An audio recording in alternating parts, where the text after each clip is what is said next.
ადგილობრივი ხმები მსოფლიოს თავისუფლებისთვის. ავტორები: საბა ელაშვილი, გაბრიელ ღვალაძე და ამირან ვიბლიანი.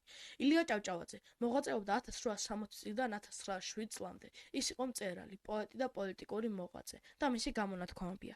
თავისუფლება მარტო ხორციელი არ არის. სულიერი თავისუფლებაც არის საჭირო, რომ ერთ საკუთარი სარწმუნოება, ენა, სწავლა და მწერლობა ჰქონდეს. თვითონ კაცი არის ზნეობრივი არსება და მისი ძალა იმაშია, რომ ეძებს ჭეშმარიტებას და თავისუფლებას. კანონი უნდა სუფევდეს, არა კაცი. კაცი წუთისოფელია, კანონი მარადიული. სამართლობა არის ის მზე, რომელიც გაანათებს კაცობრიობას. უსამართლობა არის ის სიბნელე, რომელიც აჩანაგებს ერსთო. აკაკი წერეთელი. იგი მოღვაწეობდა 1840 წლიდან 1915 წლამდე და ის ამბობდა: იცოდეთ, თქვენი პირადი ღირსებით მოპოვებული პატივი ყველა დიდებას აღემატება. შეიძლება სხვაგან, სხვა ადგილზე დიდი კაცები გახდეთ და დიდი პატივისცემაც მოიპოვოთ. მაგრამ ის პატივისცემა თქვენი კი არა, თქვენი ადგილისაა. იქ პატივს სცემენ თქვენს ადგილს და არა თქვენ. მხოლოდ განათლება იყო და არის წყარო ყოველგვარი ხალხის, ბედნიერებისა და კეთილდღეობის.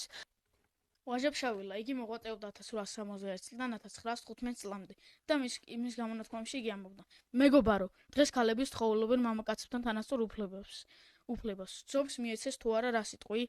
დიდად და დიდად საჭიროა დაკმაყოფილებას ქალთა მოთხოვნილება. ჯერამ წამს და ვერავინ შემოსვლენებს არ წმენას.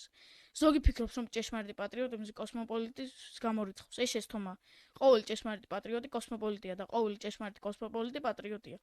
არც ის მგონია ბიჭობა, ვისაც ერევი და აღჩობდი. ბიჭს მაშინ დაგიძახებდი, რომ სხვას დამხშობელს სწავლობდი. მარო მაყაშვილი. იგი მოღვაწეობდა 1902 წლიდან 1921 წლამდე. იგი მის გამონათქვამებში ამბობდა: ჩვენს მიწას ვერ გავატანთ მტერს, სიკვდილი ჯობია ღალატს. თუ სიკვდილი დამიწერია, იყოს ის ღირსეული. მინდა ჩემს სამშობლოს გამოვადგი. არ მეშინია სიკვდილის თუ ის სამშობლოსთვის იქნება.